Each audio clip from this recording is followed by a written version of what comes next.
بسم اللہ الرحمن الرحیم الحمد للہ رب العالمین والعاقبۃ للمتقین والصلاة والسلام علی سید المرسلین وعلی آلہ واصحابہ اجمعین اما بعد فقد قال رسول اللہ صلی اللہ علیہ وسلم التائب من الذنب کمن لا ذنب لہ او کما قال علیہ الصلاۃ والسلام۔ اللہ تعالیٰ نے اس انسان کو پیدا کیا تو اس کے اندر مختلف قسم کی جذبات اور کیفیات رکھے ہیں، اور وہ کیفیات اور جذبات انسان کو بسا اوقات برائی کی طرف لے جاتے ہیں، برائی کی طرف ابھارتے ہیں۔ لیکن اللہ تعالیٰ نے ایسا نہیں کیا کہ صرف جذبات پیدا کر دیے، خواہشات پیدا کر دیں، اور ان خواہشات کو کنٹرول کرنے کے لیے یا ان خواہشات کی وجہ سے کوئی گناہ ہونے کے بعد ان گناہوں کو دھونے کے لیے اللہ تعالیٰ نے اس کا تریاق پیدا نہ کیا ہو، ایسا نہیں، بلکہ اللہ تعالیٰ نے ہم انسانوں کو ایک بہترین تریاق دیا ہے ہر قسم کے گناہوں سے بچنے کا، جس کو ہم توبہ و استغفار کے نام سے یاد کرتے ہیں۔ اس میں ایک غلط فہمی ہے ہمارے ذہنوں میں۔ ہم بعض اوقات یہ سمجھتے ہیں کہ توبہ کے لیے صرف جناب آپ نے 2 دفعہ کانوں کو ہاتھ لگا لیے، 4 دفعہ زبان سے توبہ توبہ کے الفاظ ادا کر لیے اور پھر دوبارہ اسی کام میں مگن ہو گئے۔ ہم سمجھتے ہیں غالباً یہ توبہ ہے۔ یاد رکھیے، توبہ اس کا نام نہیں ہے۔ توبہ کے اندر سب سے بنیادی چیز ہے کہ انسان کے دل میں شرمندگی اور ندامت ہو، انسان کے دل میں یہ احساس پیدا ہو کہ میں نے جو عمل کیا ہے یا میں جو کام کر رہا ہوں یا میری جو عادت ہے یہ انتہائی بری ہے، مجھے اس پہ شرمندگی ہے، مجھے اس کو چھوڑنا ہے۔ دل میں یہ شرمندگی کا احساس ہو۔ دوسرے نمبر پر یہ ہے کہ فوری طور پر انسان اس کام کو چھوڑ دے، فوری طور پر۔ تیسرے نمبر پر یہ ہے کہ آئندہ نہ کرنے کا پختہ عہد اور ارادہ کرے۔ یہ 3 چیزیں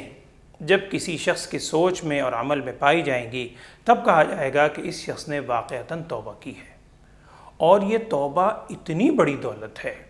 اتنی بڑی دولت ہے کہ ابھی میں نے شروع میں حدیث آپ کے سامنے پڑھی ہے کہ رسول صلی اللہ علیہ وسلم نے ارشاد فرمایا التائب من الذنب، گناہوں سے جو شخص توبہ کرتا ہے کمن، وہ اس شخص کی مانند ہو جاتا ہے اور ایسا بن جاتا ہے لا ذنب لہ، جیسے اس نے کوئی گناہ کیا ہی نہیں ہے۔ یہ بات کوئی عام آدمی نہیں کہہ رہا، جناب محمد الرسول اللہ صلی اللہ علیہ وسلم ارشاد فرما رہے ہیں، لہٰذا اس میں انسان دل میں کبھی شک و شبہ نہ لائے۔ اسی وجہ سے محدثین نے ایک بات نقل کی ہے کہ توبہ کرنے کے بعد دل میں یہ خیال لانا کہ پتہ نہیں میری توبہ قبول ہوئی ہے یا نہیں ہوئی، پتہ نہیں اللہ نے مجھے معاف کیا ہے یا نہیں کیا، یہ وسوسہ شیطان اس وجہ سے ہمارے دلوں میں ڈالتا ہے کہ ہم توبہ اور معافی کو بھی عام بندوں سے معافی پر قیاس کرتے ہیں کہ آپ نے اپنے کسی بڑے سے معافی مانگی، اب دل میں یہ خدشہ ہے کہ پتہ نہیں اس نے اوپر سے سرسری طور پر معاف کیا ہے یا دل سے بھی معاف کیا، بار بار اس سے پوچھ رہے ہیں۔ اللہ تعالیٰ کی ذات کو عام بندوں پر قیاس نہ کریں۔ جب رسول صلی اللہ علیہ وسلم نے واضح طور پر ارشاد فرما دیا کہ توبہ کرنے والا ایسا ہو جاتا ہے کہ جیسا اس نے کبھی توبہ کی ہی نہیں، جیسے اس نے کبھی گناہ کیا ہی نہیں ہے، تو یہ یقین رکھیں کہ توبہ کرنے کے بعد انسان گناہوں سے بالکل پاک صاف ہو جاتا ہے۔ اب آپ صلی اللہ علیہ وسلم نے ایک مثال کے ذریعے اس کو واضح فرمایا۔ دیکھیے، میں اگر توبہ کرتا ہوں، اللہ مجھے توفیق دے، آمین، آپ اگر اپنے گناہوں سے توبہ کرتے ہیں، اس کا سب سے پہلا فائدہ میری ذات کو ہے، آپ کی اپنی ذات کو ہے۔ جو شخص بھی توبہ کرے گا وہ گناہوں سے پاک ہوگا، اس کی ذات کو فائدہ پہنچے گا۔ لیکن رسول صلی اللہ علیہ وسلم نے ایک مثال سے ارشاد فرمایا کہ جو شخص سچے دل سے توبہ کرتا ہے، اس توبہ کرنے والے سے اللہ تعالیٰ کتنا خوش ہوتا ہے، یعنی توبہ میں اپنے فائدے کے لیے کر رہا ہوں اور میرا رب مجھ سے کتنا خوش ہوتا ہے۔ آپ صلی اللہ علیہ وسلم نے ایک مثال دی، اور مثال کے اندر آپ صلی اللہ علیہ وسلم نے سمجھایا کہ تم یوں سوچو، تصور کرو کہ ایک شخص ہے، سفر پہ جا رہا ہے، اونٹنی پر سوار چلا جا رہا ہے، بیابان ہے، ریگستان ہے، چلتے ہوئے ایک جگہ تھک ہار کے سستانے کے لیے وہ شخص اپنی اونٹنی جانور سے اترا اور اس جانور کو کسی پتھر وغیرہ سے باندھ کر اسی کے سائے میں تھوڑی دیر کے لیے سو گیا۔ اب کچھ دیر کے بعد جب اس شخص کی آنکھ کھلتی ہے تو کیا دیکھتا ہے کہ وہ اونٹنی سارا ساز و سامان سمیت غائب، پتہ ہی کوئی۔ اب وہ بیابان ہے، اب وہ بیچارہ بھاگ رہا ہے، کبھی ایک سمت جاتا ہے، دوسری طرف جاتا ہے، اونٹنی کا کوئی پتہ نہیں، نہ اس کے پاس کھانے پینے کا کوئی سامان توشہ ہے، نہ کوئی آبادی ہے، نہ فرد بشر ہے۔ اب یہ شخص بھاگ بھاگ کر بالکل، جب اس کے اندر چلنے کی بھی سکت نہیں ہے، بالکل موت کے گویا انتظار کے اندر نڈھال ہو کے گر گیا، اور یقین ہے کہ بس اب تو موت آئی، پیاس سے بری حالت، اس کی پھر آنکھ لگ جاتی ہے۔ اب جب اٹھتا ہے تو کیا دیکھتا ہے کہ وہ اونٹنی اپنے پورے ساز و سامان سمیت اس کے سرانے کھڑی ہے۔ رسول صلی اللہ علیہ وسلم نے ارشاد فرمایا کہ ذرا تم اس کی خوشی کا اندازہ تو لگاؤ کہ جو شخص اپنی زندگی سے بالکل مایوس ہو گیا تھا، گویا اسے تو نئی زندگی ملی ہے۔ اور آگے حدیث میں الفاظ بھی ہیں کہ وہ اتنا خوش ہوتا ہے اور بے اختیار اس کی زبان سے جملے بھی الٹ نکلتے ہیں۔ یعنی خوشی میں بھی ہم بعض اوقات کہتے ہیں کہ جناب زبان سے صحیح الفاظ ادا نہیں ہو رہے، وہ شخص یوں کہتا ہے، یوں پکارتا ہے کہ اے اللہ تعالیٰ تو میرا بندہ اور میں تیرا رب۔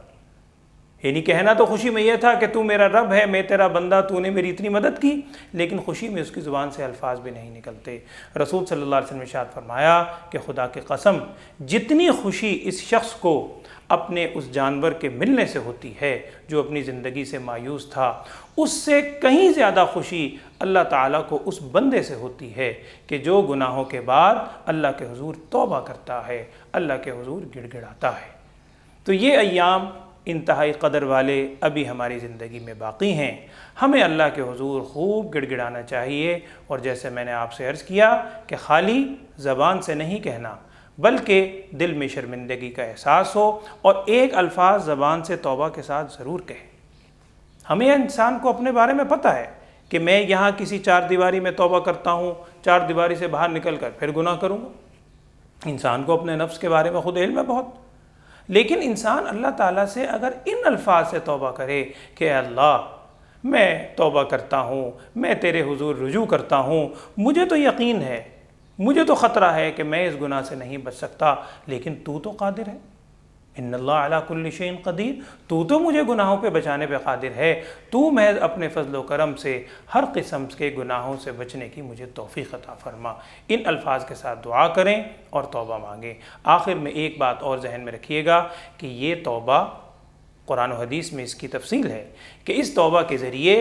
بندوں کے حقوق معاف نہیں ہوتے۔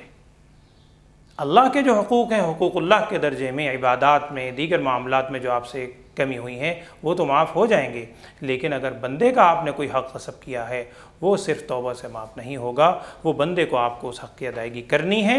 یا اس سے معافی مانگنی ہے، ورنہ پھر آخرت میں اس کا حساب و کتاب ہوگا۔ اللہ تعالی ہم سب کو خلوص نیت کے ساتھ سنت کے مطابق بار بار توبہ کرنے کی توفیق عطا فرمائے، آمین۔ وآخر دعوانا ان الحمد للہ رب العالمین۔